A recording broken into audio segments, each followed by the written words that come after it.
We're back on the Marching to Madness College Basketball Podcast with our good friend, Coach Kelvin Sampson of the Houston Cougars.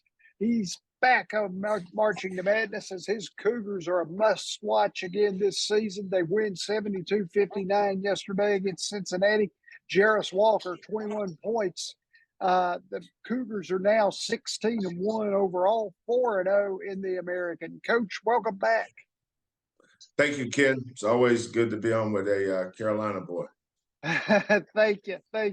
Hey, you have what is the top defense in the country as you guys lead the nation in allowing only 33.1% from the floor and 51 points per game. Discuss the philosophy of how you build your defense to be, a solid out year after year. Well, for us, when our kids get here in June, the NCAA allows us to put our kids on scholarship, and each summer session is 5 weeks, but they allow us to work with them for the 5 weeks. So 2 summer sessions, we get them for 8 weeks. So in those 8 weeks, starting in June, we try to be good at 4 different things before we get to October. One is pick and roll defense in different parts of the floor, how to do it, when to do it, and why we do it. We do a good job of teaching that and explaining to them all the rules involved and why our coverages are like they are. And then we build our defense behind it.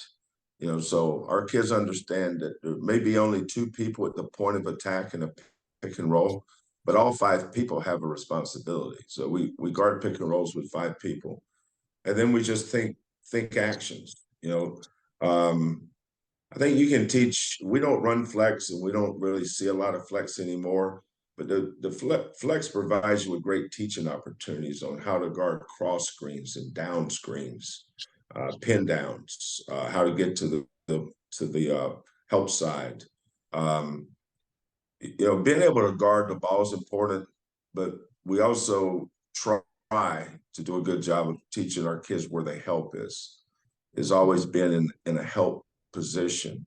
And if you're really good at the point of attack, you're really good behind the point of attack with your help defense. Now the next step is closeouts. Being able to close out and understand whether you're closing out to a shooter or non-shooter. And then now it starts again with the point of attack, being the closeout guy, then you build your defense behind him. But you always have help. If you're not guarding the ball, you're always in help. So we really focus on that. We focus on transition defense. We focus on doubling the post. We don't guard the post one-on-one. We try to trap it, and then we build our defense behind the trap. Schemes are a funny way, or I guess a fancy way of saying how you're going to do something. But we trap the posts. Our pick and roll coverage has to be on point. And just defending actions, whether it's cross screens, back screens, pin downs, diagonal screens, whatever. Teams are going to run something. There's some kind of action. So if you build your shell drill around the actions that you may see, it prepares your kids for the actions when they do see them in games. You have a really deep team on both ends of the floor. I was wondering, how you make the team that deep and able to formulate so much on both ends of the floor, because if you're not defended, you've always got, it seems, really quick, athletic players who are good with the basketball. Well, it starts with recruiting, Ken. Yeah. I think the key to our recruiting has always been evaluation. We don't recruit you because you're a good player.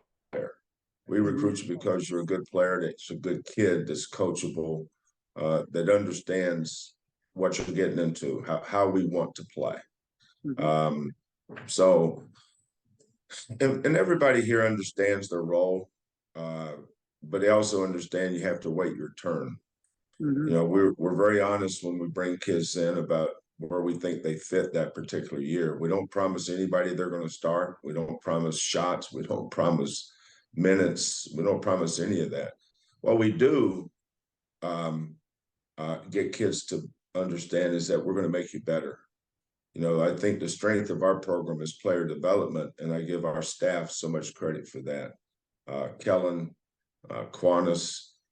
Kellen's my son. Quanis and Yeah, Hollis was my starting backcourt at Oklahoma. Casey Beard and sure. I worked together for the Canadian senior team, training in Toronto for 3 summers. And so my staff is a family. It's part of my tree, if you will. I don't have anybody that came from another college or worked on another staff. All our guys were homegrown.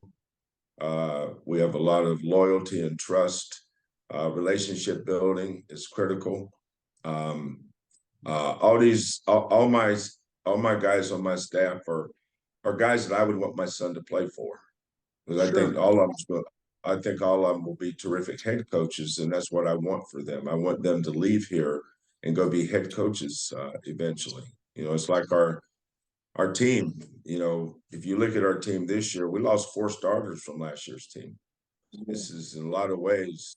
You got 2 guys coming off major surgeries where they were out for anywhere from 4 to 8 months without touching a ball.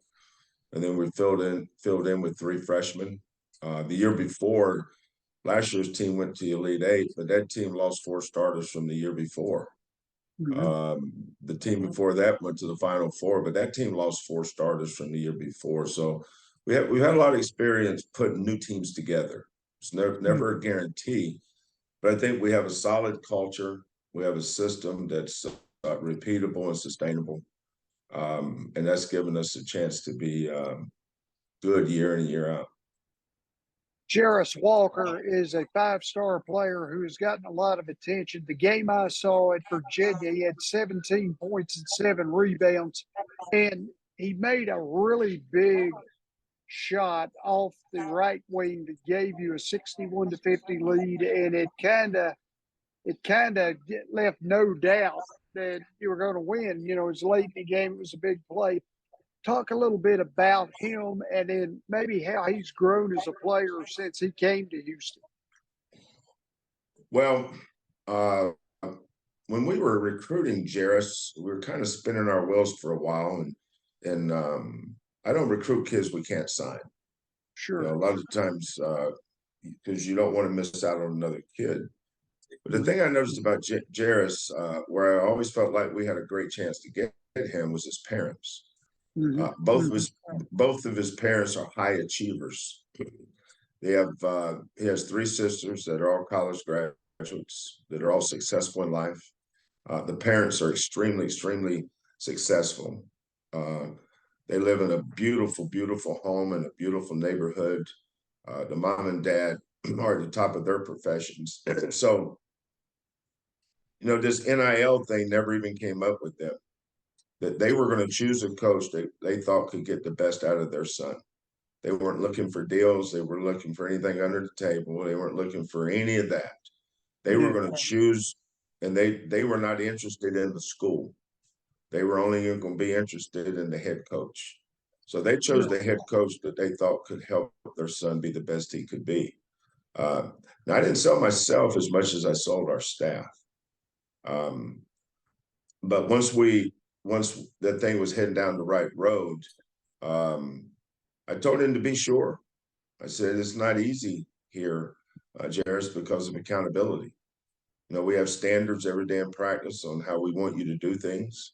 I'm going to push you in ways that you've probably never been pushed before, but you got to know what you're getting into. And he came in here with wide eyes and open arms, and he's gotten better and better. When he got here, I'd say he was an average to below average shooter, but I think that speaks volumes to how Kellen develops that part of their game. Defensively, he didn't know what defense was. He just let guys beat him off the dribble and then go run block their shot. That was kind of the way he guarded. But he's a very smart kid, extremely intelligent, very articulate, great teammate, hard worker. He's in it for the right reasons. He has no ego. Jarace is smart, so he knows that he's a projected high draft choice. Marcus is another kid. Sasser's a kid that's a projected draft choice. But that's not something that's ever brought up or talked about. Our teammates aren't really interested in that. We will be when the season's over, maybe. But right now, it's all about how good can this team be. And Jarace is progressing. Early in the year, he was up and down, but very rarely did he have 2 straight good games. Now, last Wednesday, I think it was Wednesday, we played SMU at home. I think he had 22 or 23, something like that. But he also had 10 rebounds, 4 or 5 assists. His game is starting to come together. And yesterday might have been his best game that he's played in a hostile environment, much like Virginia. But Jarace has a lot of confidence. His confidence is growing because he's starting to play better now. And, he represents our ceiling. We just got to keep working with him and get him better, get him tougher, better rebounder. A lot of things he needs to work on to get better. Sure. Inside, he has Jawan Roberts with him as well as Javier Francis. They mix well in the paint, and I'm curious about how are you seeing different teams match up with Jarace, and then those two players beside of him or with him? Yeah, Jarace isn't an easy matchup because of his versatility. Shooter, yeah. But I don't start 2 5s. And Jawan Roberts played exclusively for us last year behind Fabian White Jr. This year, I just put my 2 best players together. I didn't think in terms of 5 or 4. Him guarding we play a lot of teams with 6'11", 7-foot kids, and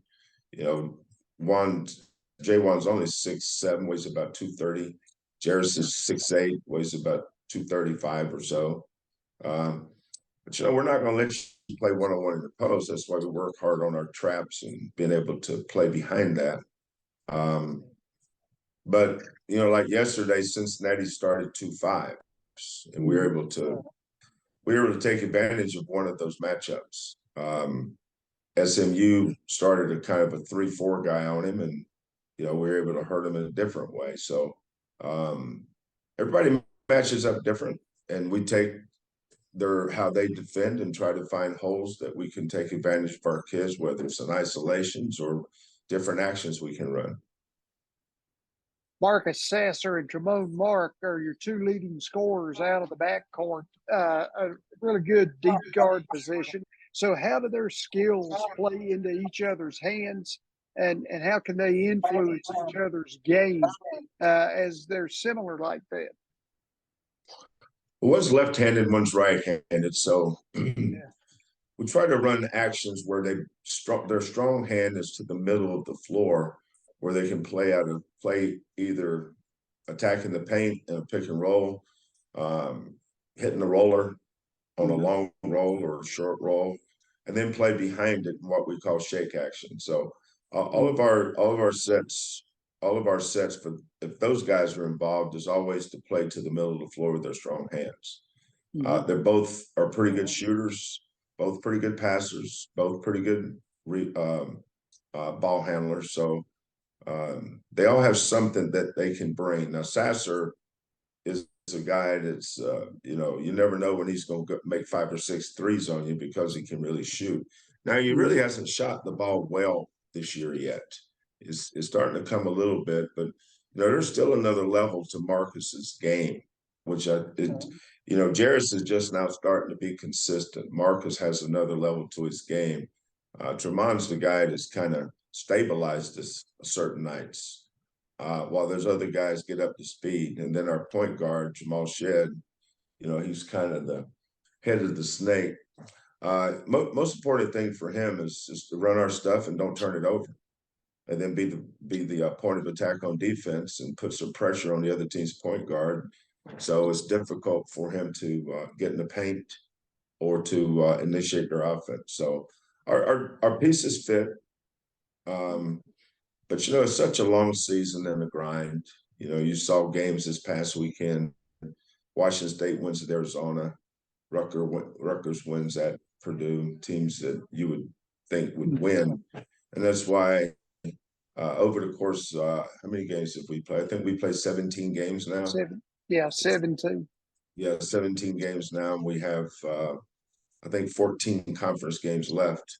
I know it's cliche-ish, but I never look past the next one. I actually never look Sure. past the next. I never look past the next day. I mean, we have South Florida, and I was looking at some film on this morning. Every team scares me. You know, I start watching these teams. I go, oh wow, how in the world are we going to beat them? So, Yeah. but I think that mentality keeps our kids balanced, and my assistants do a great job with scouting reports. So everything here is we try to be organized, Ken, and make sure that our kids understand the importance of preparation and hard work. I was going to ask you about Jamal Shedd as well. 5.3 assists per game, leads your team. Now, I'm curious, as a point guard, you have a game plan, but is he at liberty to, go out on like I don't want to say a limb, but go out Yeah. in an area of a game plan?